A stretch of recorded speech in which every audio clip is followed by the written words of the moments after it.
Hello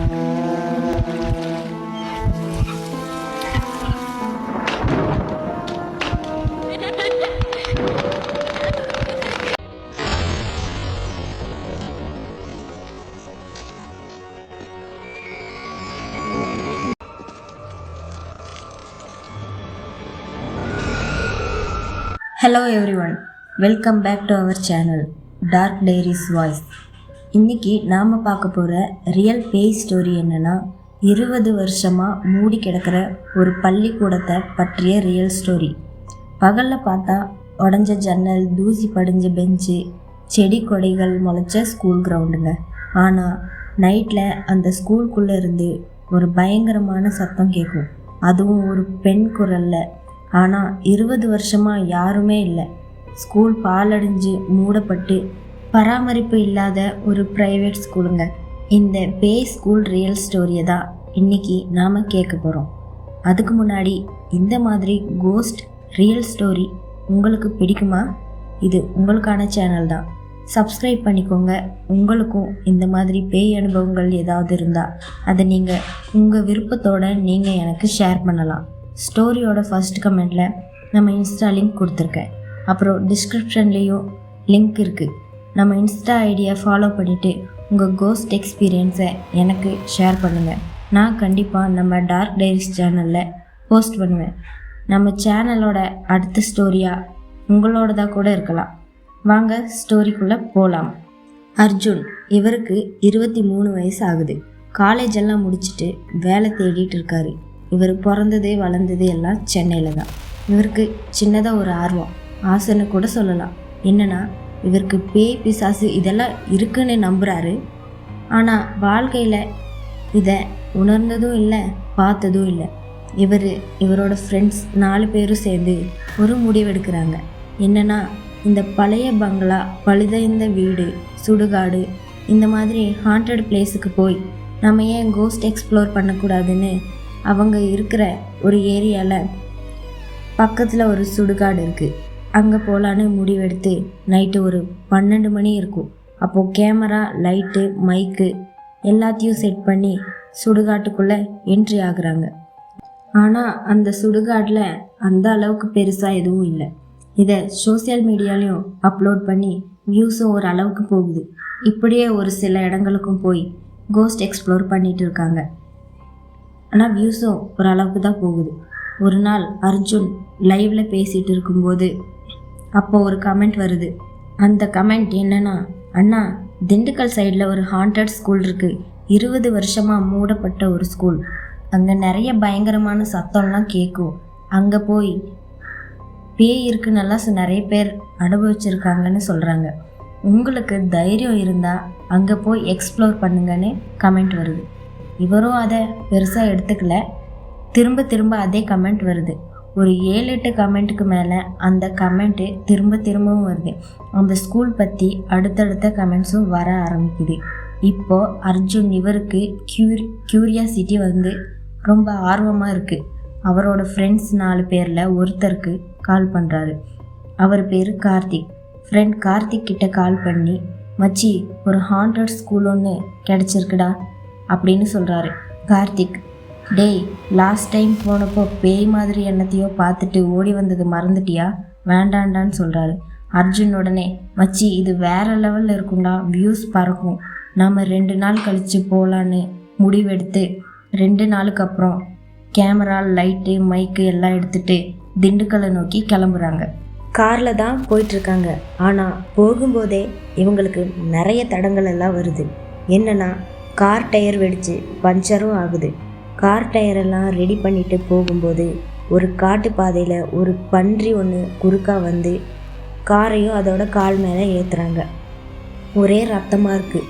கூட இருக்கிற friends ஒருத்தர், டேய், எனக்கு என்னமோ தப்பாக படுதுன்னு சொல்கிறாரு. ஆனால் பன்றி உயிருக்கு எதுவும் ஆபத்து இல்லைங்க, லைட்டாக கால் மேலே மட்டும் ஏற்றுறாரு.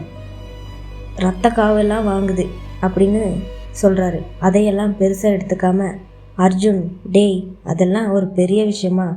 அது ஏதோ குறுக்கா வந்துருச்சு, நாமளும் பார்த்து வந்திருக்கணும், ஒன்றும் இல்லை, வாங்க போகலான்னு எப்படியோ திண்டுக்கல் போய் சேர்ந்துடுறாங்க. அவங்க போகிற அந்த டைம் ஒரு 6-6:30 இருக்கும். அந்த ஸ்கூல் எங்கே இருக்குன்னு கண்டுபிடிச்சி போயிட்டாங்க.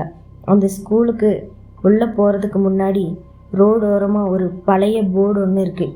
அதில் அந்த ஸ்கூலோட நேம் அப்புறம் வருஷம் 1987.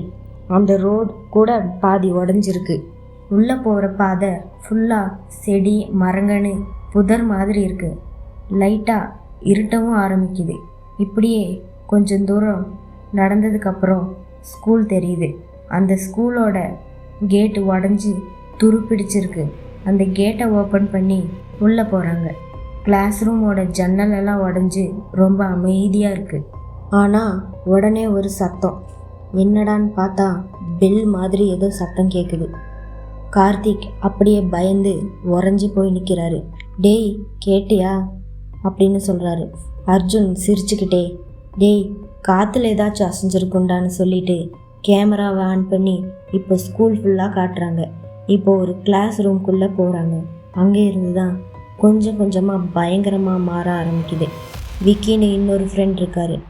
ப்ரோ எனக்கு ஒரு மாதிரி அன்கம்ஃபர்டபுளாக இருக்குது அப்படின்றாரு. அர்ஜுன் அதை பெருசாக எடுத்துக்காம அர்ஜுன் இப்போது கேமராவை பார்த்து, ஹலோ ஃப்ரெண்ட்ஸ், இப்போ நாங்கள் 20 வருஷமாக க்ளோஸ் ஆன ஒரு ஸ்கூலில் இருக்கோம். இங்கே ஏதோ கோஸ்ட் இருக்குது அப்படின்னு சொன்னீங்கல்ல, அதே ஸ்கூல் தான். எக்ஸ்ப்ளோர் பண்ண ஸ்டார்ட் பண்ணிட்டாரு. சடனாக உடனே பக்கத்தில் இருக்க ஒரு கிளாஸ் ரூமில் டோர் டம்முன்னு சத்தம் கேட்குது. கார்த்தி அர்ஜுனும் இப்போது உள்ளே இருக்காங்க. மிச்சம் இருக்கிற 3 ஃப்ரெண்ட்ஸுமே வெளியே ஓடி வந்துட்டாங்க. கார்த்திக் இப்போது மெதுவாக டார்ச் எடுத்துகிட்டு என்னன்னு பார்க்க வராரு. டேய் யாரோ இருக்காங்கடா, இங்கே கேமராவோட வா அப்படின்னு சொல்ல அர்ஜுன் டோர் ஓப்பன் பண்ணி உள்ளே போகிறாரு. கிளாஸ் ரூம் முழுசாக டஸ்ட்டாக தூசி படிஞ்சு பெஞ்செல்லாம் உடஞ்சிருக்கு. ஆனால் கரும்பலங்க பிளாக் போர்டில் மட்டும் நீட்டாக ஏதோ எழுதியிருக்கு. இதை பார்த்து விக்கி, ப்ரோ இதை இப்போ தான் எழுதின மாதிரி இருக்குது அப்படின்னு சொல்கிறாரு. அர்ஜுன் பக்கத்தில் கேமராவை எடுத்துகிட்டு போய் பார்க்குறாரு. டேய் யாரோ இப்போ தான் எழுதிட்டு போயிருப்பாங்கடா அப்படின்னு கேமராவை திருப்பி கிளாஸ் ரூமை காட்டுறாரு. ஒரு மூலையில் ஒரு பெண்ணோட உருவம். எல்லாருமே பயந்து ஓடுறாங்க. வெளியே வந்து, டேய் என்னடா அது, பேயா இல்லை உண்மையான ஒரு பொண்ணு மாதிரி இருக்குது. ஒரு வேளை இந்த தவறான விலை மாது பெண்கள் யாராவது இந்த இடத்த யூஸ் பண்ணிகிட்டு இருக்கலாம்னு நினச்சிட்டு வேறு கிளாஸ் ரூமுக்கு போகிறாங்க, அவங்கள டிஸ்டர்ப் பண்ண வேண்டான்னு. பின்னாடி இருந்து ஒரு குரல். 5 பேருமே பயந்து திரும்பி பார்க்குறாங்க. பின்னாடி யாருமே இல்லை. விக்கி, போகலாண்டா போகலாம், கண்டென்ட்டும் வேண்டாம் ஒன்றும் வேண்டான்னு அப்படின்னு சொல்கிறாரு.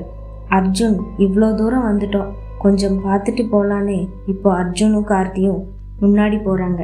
விக்கி மிச்சம் இருக்கிற 2 ஃப்ரெண்ட்ஸுமே பயந்துட்டு பின்னாடியே மெதுவாக போகிறாங்க. ஒரு பெண் இவங்களுக்கு ஆப்போசிட்டில் சாரி கட்டிட்டு ஒரு புக்கை வச்சுட்டு இவங்கள பார்க்குது. கேமரா திடீர்னு என்னாச்சுன்னு தெரியல, ஆஃப் ஆயிடுச்சு. இவங்க அந்த உருவத்தை பார்த்து பக்கத்தில் போக போக அந்த உருவம், நான் தான் மீனாட்சி டீச்சர் அப்படின்னு சொல்லிட்டு சிரிக்குது. அந்த சிரிப்பு சத்தத்தை கேட்டு ரொம்ப பயந்து விக்கி உடனே, டேய் ஓடி வாங்கடா அப்படின்னு கத்திட்டு ஸ்கூலை விட்டு வெளியே ஓடி வர்றாங்க. வர்ற அவசரத்தில் கேமராவை அங்கேயே விட்டுட்டு வந்துட்டாங்க. இப்போ எல்லாரும் கார்கிட்ட வந்து காரை எடுத்துகிட்டு அவங்க புக் பண்ணியிருக்கிற ரூமுக்கு போகிறாங்க. ரூமுக்கு போன வரைக்கும் அவங்க ரொம்ப மரண பீதியில் இருந்தது நமக்கு சொல்லியிருக்கிறாங்க. இப்போது விக்கி அழுகவே ஆரம்பிச்சிட்டாரு. நான் உங்கள் கூட வந்தது தப்பு, நான் இங்கே இருக்கவே மாட்டேன்னு அழுகிறாரு. எல்லாரும் சமாதானப்படுத்தி, டேய் நாளைக்கு விடிஞ்சதும் போயிடலாம் அப்படின்னு சொல்லி ரூமுக்கு போகிறாங்க. போனதும் சாப்பிட்டுட்டு தூங்கலான்னு தூங்க ட்ரை பண்ணுறாங்க. தூக்கமும் வரல. அப்படியே வெளியே போய் கொஞ்சம் காத்தோட்டமாக உட்காரலான்னு எல்லாரும் வெளியே வராங்க. அவங்க தங்கி இருக்க ஹோட்டலில் வேலை செய்கிற பெரியவர் ஒருத்தர், ஏன்பா தூக்கம் வரலையான்னு பேச்சு கொடுக்க ஆரம்பிக்கிறாரு. எதுக்காக வந்தீங்கன்னு கேட்குறாரு. அர்ஜுன் இப்போது, ஐயா நாங்கள் இப்படி ஒரு ட்ரிப் போகலான்னு வந்தோம். வந்த இடத்துல ஒரு ஸ்கூல் இருக்குது, அங்கே எக்ஸ்ப்ளோர் பண்ண போனோம்.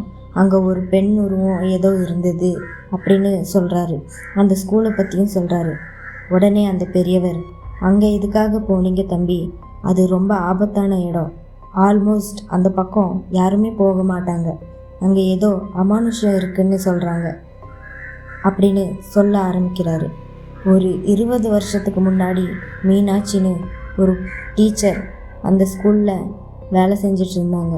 கல்யாணம் கூட ஆயிருக்கல, ரொம்ப அழகாக இருந்தாங்க. அன்னைக்கு ஒரு நாள் மாலை ஒரு 5 மணி எப்பவும் போல் ஸ்கூல் விட்டுட்டாங்க. ஆனால் அந்த டீச்சர் மட்டும் ஏதோ ஆன்சர் பேப்பர் கரெக்ஷன் பண்ணணும்னு ஒரு 6 மணி வரைக்கும் அந்த ஸ்கூலில் இருந்திருக்கு. அப்போது அந்த வழியாக போன 4 ஆண்கள் இந்த டீச்சர் தனியாக இருக்கிறத தெரிஞ்ச அந்த ஸ்கூலோட கிளாஸ் ரூம்லேயே அந்த டீச்சரை தப்பாக ஆக்கிரமித்து அங்கேயே கொண்டுட்டாங்க. அந்த 4 பேருமே குடிபோதையில் இருந்ததா அந்த 4 பேருமே யாருன்னு இப்போ வரைக்கும் தெரியல, தலைமறைவாயிட்டாங்க. அதுக்கப்புறம் அந்த டீச்சரோட ஆன்மா அந்த ஸ்கூல்லையே இருக்குது. பள்ளி மாணவர்கள் எல்லாம் ரொம்ப தொந்தரவு பண்ணியிருக்கு. அப்புறம் நிறைய கை தேர்ந்த மாந்திரவாதிகள் நம்பூதிரிகள்னு கூப்பிட்டுட்டு வந்து பல பூஜைகள் பல இது செஞ்சாங்க. ஆனாலும் அந்த ஆன்மாவோட ஆட்டம் குறையலை. இப்படியே அந்த பள்ளிக்கூடத்தை மூட வேண்டிய நிலைமை வந்துருச்சு. பராமரிப்பு இல்லாமல் இப்போது புதரண்டி போய் இருக்குது. இப்போ வரைக்குமே அப்படி தான் இருக்குது. நல்ல வேளை நீங்கள் தப்பிச்சு வந்துட்டீங்க, இல்லைனா அந்த பேய் உங்களை என்ன பண்ணியிருக்குன்னு தெரியல அப்படின்னு அந்த பெரியவர் சொல்லி முடிக்கிறாரு. அர்ஜுன், கார்த்தி, விக்கி மிச்சம் இருக்கிற அந்த 2 ஃப்ரெண்ட்ஸுமே எல்லாரும் ரொம்ப பயந்துருக்காங்க. உயிர் பொழைச்சதை நினச்சி கொஞ்சம் திருப்தி அடைகிறாங்க. இந்த சம்பவத்துக்கு பிறகு நாங்கள் இந்த மாதிரி எக்ஸ்ப்ளோர் பண்ணுறதை தவிர்த்துட்டோம் சிஸ்டர்னு நமக்கு சொல்லி முடிச்சிருக்கிறாங்க. அவ்வளோதாங்க. வழக்கம் போல் இந்த ஸ்டோரிக்கான உங்கள் கமெண்ட்ஸ் என்னென்னு ஒரு கையை தூக்கிட்டு போயிருங்க. அப்படியே உங்கள் ஃப்ரெண்ட்ஸ் அண்ட் ஃபேமிலிக்கு ஷேர் பண்ணிவிட்டு நம்ம டார்க் டைரிஸ் சேனலை சப்ஸ்கிரைப் பண்ணிக்கோங்க. நம்ம இன்ஸ்டா லிங்கை டிஸ்கிரிப்ஷன்லேயும் ஸ்டோரியோட ஃபஸ்ட் கமெண்ட்லேயும் கொடுத்துருக்கேன். மறக்காமல் உங்கள் ரியல் கோஸ்ட் ஸ்டோரியை ஷேர் பண்ணுங்கள். அடுத்த ஸ்டோரியில் மீட் பண்ணலாம். பாய்.